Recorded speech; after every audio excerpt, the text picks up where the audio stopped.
Hello friends. तो आज की इस वीडियो के अंदर ना अपन बात करने वाले हैं कुछ फॉरेक्स ट्रेडिंग की साइकोलॉजी के ऊपर कि आप किस तरीके से इसमें थोड़ा सा स्ट्रॉन्ग माइंडसेट बिल्ड कर सकते हो। तो जैसा कि आप लोगों को पता होगा, अगर नहीं पता है तो मैं आपको बता देता हूँ। टॉप जो ट्रेडर हैं फॉरेक्स ट्रेडर, उनमें जैसे जॉर्ज सोरोस आते हैं, पॉल ट्रोडर जोन्स आते हैं, उनके बाद नीचे आते चले जाते हैं कैटेगरी के अंदर। तो सबसे बड़े यही थे। जैसा कि आपको पता है, जॉर्ज सोरोस ने एक ट्रेड के अंदर $1 बिलियन के आसपास यहाँ पे एक ट्रेड के अंदर कमाया था। वो जब उन्होंने जीबीपी यूएसडी को शॉर्ट किया था, तो वो एक चीज़ थी। यहाँ पे पॉल ट्रोडर जोन्स ने यहाँ पे क्या किया था कि 1992 के आसपास शायद मार्केट क्रैश के अंदर यहाँ पे पैसा बनाया था। तो सबकी अपनी एक अलग स्ट्रेटजी होती है, सबका अपना एक माइंडसेट होता है काम करने का। क्या होता है ना कि मोस्टली इन चीज़ों से, जैसे कि मैंने खुद ट्रेड करके या फिर इन लोगों से जो भी स्ट्रेटजी का जो भी मेरे को पता चला, तो एक दो चीज़ मेरे को कॉमन जो सीखने को मिली यहाँ पे। एक तो इनका जो रिस्क रिवॉर्ड है ना, उन पे ये बहुत ज़्यादा फोकस रहते हैं। मतलब रिस्क रिवॉर्ड इन हमेशा ये बहुत ज़्यादा बड़ा रखते हैं। फॉर एग्जांपल, अगर यहाँ पे आप फॉरेक्स के अंदर रिस्क को अगर आप मैनेज कर देते हो ना, कि फिक्स कर देते हो कि यार मैं इस अकाउंट के हिसाब से मैं इतना रिस्क लूँगा पर ट्रेड के हिसाब से, और रिवॉर्ड अगर मुझे मिलेगा तो मैं इतना रिवॉर्ड लूँगा। अगर आप इस तरीके से सेट कर देते हो, अगर आपके ट्रेड लूजिंग भी होते रहते हैं बार बार बार बार, तब भी आप एक टाइम बाद आप देखोगे कि आपका अकाउंट के अंदर काफ़ी अच्छा प्रॉफिट बन गया है।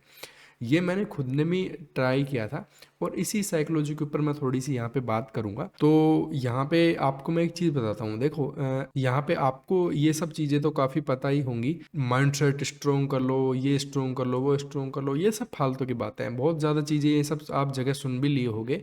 तो अब सबसे पहले ना मैं आपको ये चीज़ बताना स्टार्ट करता हूँ कि आपको रियलिटी में करना क्या है।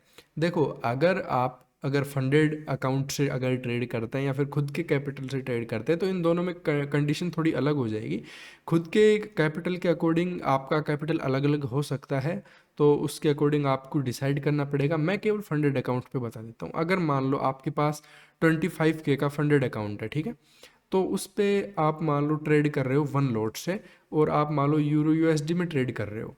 तो मैं आपको एक चीज़ बताता हूँ, आपको क्या करना है ना। मान लो आप पर ट्रेड एक लॉट के अंदर $20 से $30 का यहाँ पे, या 20 से 30 पिप्स का यहाँ पे आप एसएल रख रहे हो, और आप सोच रहे हो या फिर आपका प्लान है कि रिवॉर्ड जब भी मेरे को मिले तो मिले यहाँ पे। अगर 20 पॉइंट का रख रहा हूँ तो मेरे को $200 चाहिए, 30 पॉइंट का रख रहा हूँ तो मेरे को $300 चाहिए।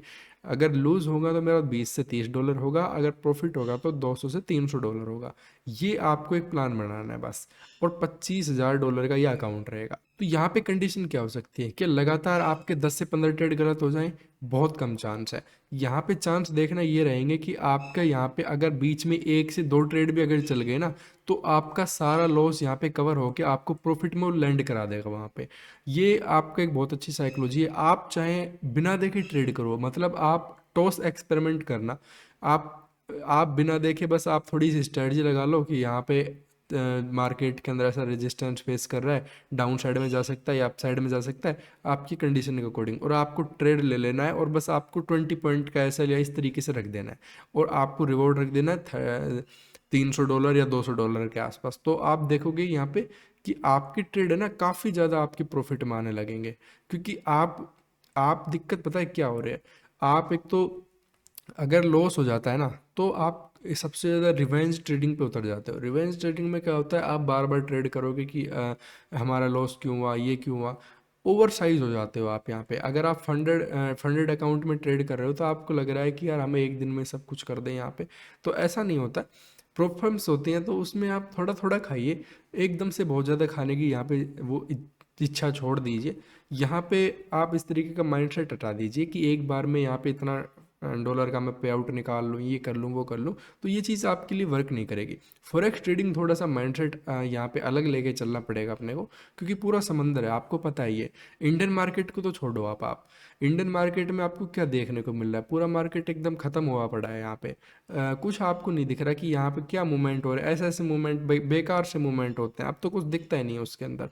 तो अगर फॉरेक्स में अगर आप सोच रहे हो उस तरीके से, क्योंकि यहाँ पे काफ़ी अपॉर्चुनिटीज़ है ना, तो यहाँ पे अगर फंडेड अकाउंट में अगर आपको ट्रेड करना है तो बहुत सारे, अब जैसे बड़े प्लेयर्स में मैंने यहाँ पे एक चीज़ नोटिस करी, रिस्क रिवॉर्ड, तो उसी चीज़ के ऊपर मैंने बात करी। एग्जाम्पल के लिए आप ये ले सकते हो, जैसे 15 मिनट का टाइम फ्रेम है यहाँ पे, और यहाँ पे आपको दिख रहा है कि मार्केट में जैसे डाउन साइड में आया, यहाँ पे कोई सपोर्ट है, सपोर्ट ले सकता है मार्केट में, यहाँ पे सपोर्ट ले लिया इसने, तो यहाँ पे मैं ट्रेड लेने वाला हूँ। एसएल मैं केवल इतना डालूंगा, जैसे ये रिवर्स करने लगे कैंडल, आपको यहाँ पे ट्रेड ले लेना है और एसएल यहाँ पे 20 या 30 पॉइंट का डाल देना है, और टारगेट आपने 200-300 पॉइंट का डाल दिया, तो यहाँ पे आपका हिट हो जाएगा, ये चांस बहुत ज़्यादा है इसके अंदर। और मान लो आपके 5 से 6 या 8 ट्रेड लगातार भी अगर आपके ड्रॉ डाउन में चले गए, तो अगर मान लो आप 20 पॉइंट का यहाँ पे ऐसे ले रहे हो, 8 ट्रेड भी चले गए, तो 160 डॉलर आपके लॉस होंगे। अगर मान लो एक ट्रेड भी गलती से चल गया, तो यहाँ पे एक ट्रेड तुक्केबाजी में भी चल सकता है, तो वो 300 डॉलर आपको दे के जाएगा, 200 से 300 डॉलर, तो आपका ऑल ओवर लॉस कवर होकर आपको प्रॉफिट में लैंड कराएगा। और ये मैं बहुत कम प्रोबेबिलिटी आपको बताई है, इससे ज़्यादा ही यहाँ पे सिचुएशन बनती है। तो ये आप करके देखना, ये मैंने खुद ने एक्सपेरिमेंट किया था। मैंने फेज़ 1 और फेज़ 2 जब क्लियर किए थे, तो उसी के अंदर इस तरीके से किया था। मेरे को फॉरेक्स की नॉलेज थी नहीं, मैंने इसी से सीखा। मैं सोच रहा था कि बस अब मेरे को ट्रेड लेना है और एक चीज़ देखनी है कि रिस्क रिवॉर्ड में कमी नहीं आनी चाहिए बस। मेरे को मेरा ये था कि एक बार बस ट्रेड मेरे हाथ में आ जाए, फिर मैं उसको छोड़ने वाला नहीं हूँ। एंड तक जब भी वहाँ पे प्रॉफिट देगा वो प्रॉफिट निकालना है। दूसरी चीज़ आपको ना ये पक्का ध्यान रखनी है कि आपको ट्रेंड को हमेशा फॉलो करना है, ट्रेंड की साइड में आपको ट्रेड करना है, अगेंस्ट में ट्रेड नहीं करना। ये गलती मैंने बहुत करी है और यहाँ पे मैं बहुत फंसा हूँ इसके अंदर, कि मैं ट्रेंड के अगेंस्ट में चला गया और उसमें मैंने बहुत ज़्यादा, मैं मान लो यहाँ पे जैसे मार्केट अप साइड में जा रहा है, मैं उसको सेल किए जा रहा हूँ, फिर वो मार्केट अप साइड में चला जा रहा है, मैं उसको फिर सेल कर रहा हूँ, वो फिर अप साइड में चला जा रहा है, फिर सेल कर रहा हूँ। तो मैं यहाँ पे जो अपॉर्चुनिटी इसको बाय करने में ले सकता था, उतनी अपॉर्चुनिटी मैंने यहाँ पे इसमें मिस कर दे। तो ये चीज़ मैंने बहुत करी है। तो आपको ये चीज़ ध्यान रखनी है कि आपको यहाँ पे ट्रेंड को फॉलो करना है। ट्रेंड इज़ योर फ्रेंड, ये बिल्कुल सही बात है कि आप जब ट्रेंड को फॉलो करोगे और आप एसएल रखोगे ना, आपका 20 पॉइंट का एसएल भी बहुत रहता है यहाँ पे। अगर एक लोट में अगर आप बात कर रहे हो, कई बार वॉलेटिलिटी ज़्यादा हो जाती है, उसके हिसाब से आप 50 से 60 डॉलर का एसएल डाल सकते हो रेयर केस में, और उसके हिसाब से फिर आप एसएल, मतलब अगर इतना बड़ा है तो फिर वो टारगेट आप वहाँ पे 400 डॉलर के आसपास रख सकते हो। 50-60 के अंदर 400 डॉलर का टारगेट लेके चलो। थोड़ा परेशान कर सकता है मार्केट, कई बार ऐसा होगा कि वो 180 जाएगा, 200 हिट करने, आपने 200 का टारगेट रखा है, 180 जाएगा और 180 से वापस आके आपका एसएल हिट कर देगा। लेकिन आपको रूल पे स्टक रहना है, ठीक है? तो आप करके देखना, ये होती है साइकोलॉजी। आप जब आप किसी एक चीज़ पे स्टक हो जाओगे ना, फिर देखना आप वहाँ पे कि आपकी प्रोबेबिलिटी बढ़ जाएगी यहाँ पे विनिंग की।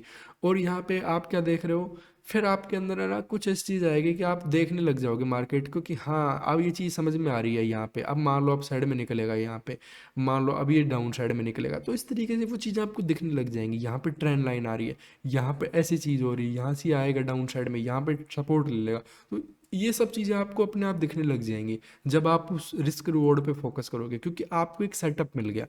और आपको ये चीज़ गलत, आपने बहुत ज़्यादा चीज़ों पे ये सुना होगा कि यार इतनी ज़्यादा अगर ऐसा रिस्क रिवॉर्ड रखेंगे तो देखो क्या होगा ना। मैं मेरे फेज़ 1 का ना आपको स्क्रीनशॉट यहाँ पे आपको दिख रहा होगा, यहाँ पे है ना, तो यहाँ पे आप क्या देख रहे होगे ना, मैं केवल 20% ही विन करता था, 80% यहाँ पे मैं लूज़ करता था यहाँ पे।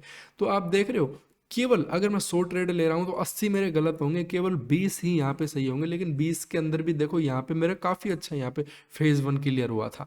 तो ये बहुत इजी होता है, बस इसमें आपको थोड़ा सा टाइम ज़्यादा लग सकता है, इतना फ़र्क होता है। लेकिन ये बहुत टेंशन फ्री स्ट्रेटजी होती है, तो इन पे एक बार आप वर्क करके देखो और आपको रिजल्ट यहाँ पे डेफिनेटली मिलेंगे। और ऐसी वीडियो अगर आपको चाहिए स्ट्रेटजी वगैरह पे तो बता सकते हो, मैं इनके ऊपर और भी चीज़ें बना दूंगा। तो होप है कि आपको चीज़ समझ में आई होगी। तो फिर मिलते हैं अगली वीडियो के अंदर। This is R trading signing of.